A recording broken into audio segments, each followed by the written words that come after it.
You set the bar. However you treat yourself, however you talk to yourself, that is how you are going to allow other people to treat you and talk to you.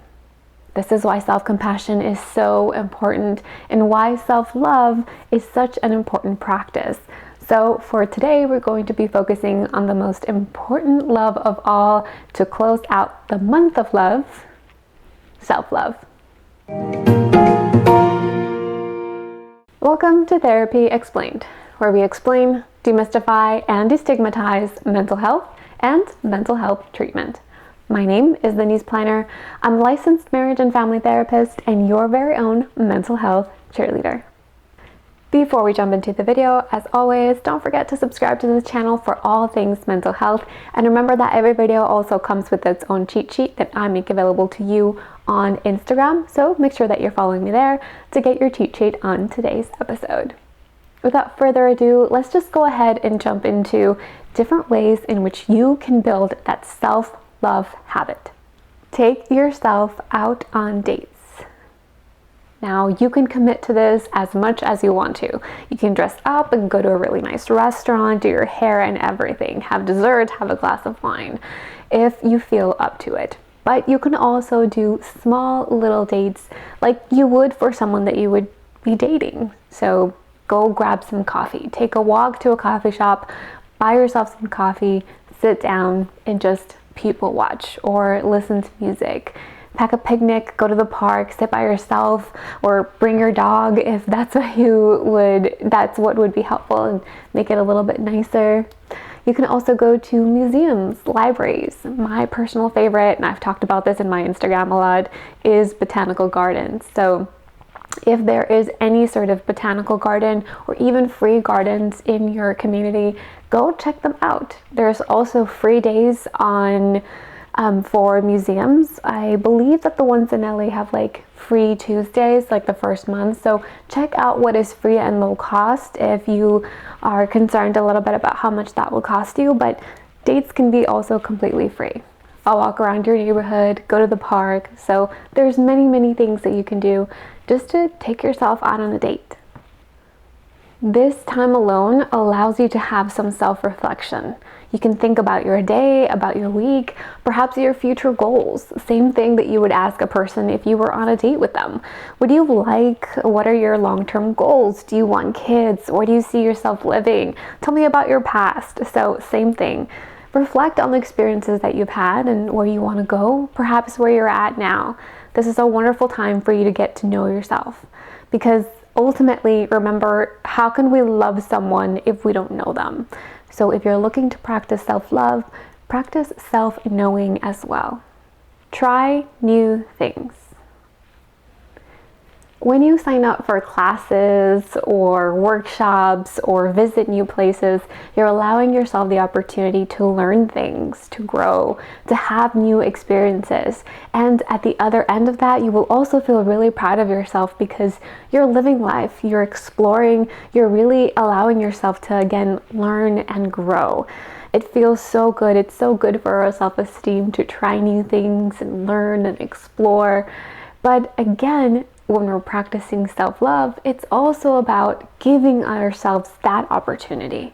Not to mention that at some point when you start dating again, or if you are already dating or in a partnership, you can bring those experiences with you to the relationship and share what you've experienced, what you've learned, what you liked, what you've seen. And if you want to do that again with your partner, you can bring them along and show them. And it's always so exciting to be able to share something that we love with someone that we love. So experiences are good all around. Practice self-compassion. Remember what I said at the beginning. You set the bar. If you're using unkind words or hurtful words like dumb, stupid, or lazy, then you're going to allow whoever comes into your life to treat you that way. So if you're looking to find a long-term partner or even a short-term partner, you're probably going to end up choosing people that, well, treat you the same way that you do because you're used to it. It also doesn't encourage us to grow and learn or to change. If we are dumb and lazy, what's the point, right? This is who we are, so there's no room for growth. Instead, try to challenge these negative thoughts and really encourage yourself to see things differently and give yourself room to learn. And part of learning is making mistakes. So allow yourself to make those mistakes, learn from them, and remember, keep it to that behavior. There might be something that you're not proud of, something that you're not happy with, and that's okay. This doesn't mean that we're not allowed to, right? Like I said, mistakes are part of life. But remembering that it's just in this moment, it's just this behavior that I didn't like, and I have the opportunity to learn from it and to try something different next time. Schedule in some downtime. Self-love is all about taking care of our mind, our body, our spirit, and a really great way to do that is to give ourselves downtime. So make sure that you're scheduling time that you are not being productive at all. So yeah, you're lying down on the couch or on the bed or reading a book, or you go to the park and just sit there. So just relax, where you don't have to be something for someone. You can just be yourself for you. This allows your body to recharge because you're not constantly go, go, go, but also your brain. It's not constantly trying to come up with things and be productive. You're allowing it time to breathe and clear your head. This is beneficial because in the long run, it also helps us make decisions. We're not constantly thinking about it and trying to solve everything. We actually take a break, a step away from all the decisions that we have to make, so that when we come back, we can see things with a fresh perspective. And lastly, set healthy boundaries. I'll have a whole series on boundaries because it's something that I absolutely want to keep talking about. But remember, boundaries are meant to help keep us safe physically and emotionally.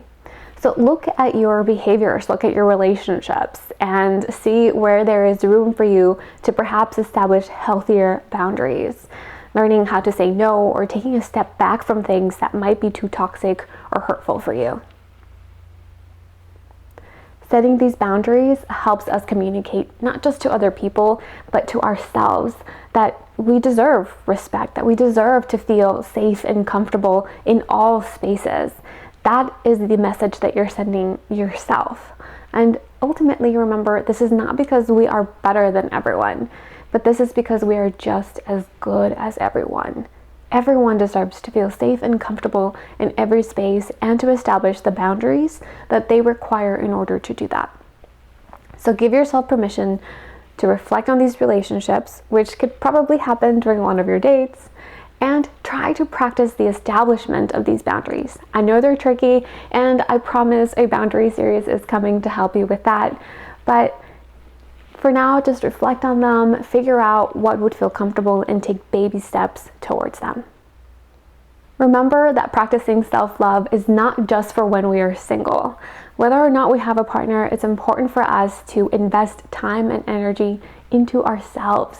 It really results in so many good things. It allows us to be present with the people that are important to us in our lives and in the things that are important to us in our lives.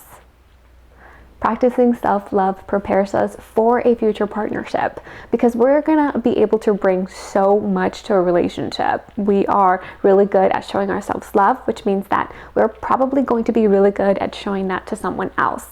We can be more compassionate with someone else. We have all these wonderful experiences and ideas for dates for someone else.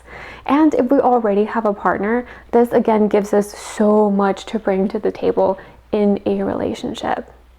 It also helps us learn to communicate with our partner about what feels good and what doesn't, and what we were really looking for in a relationship, because we've given ourselves the space to learn that.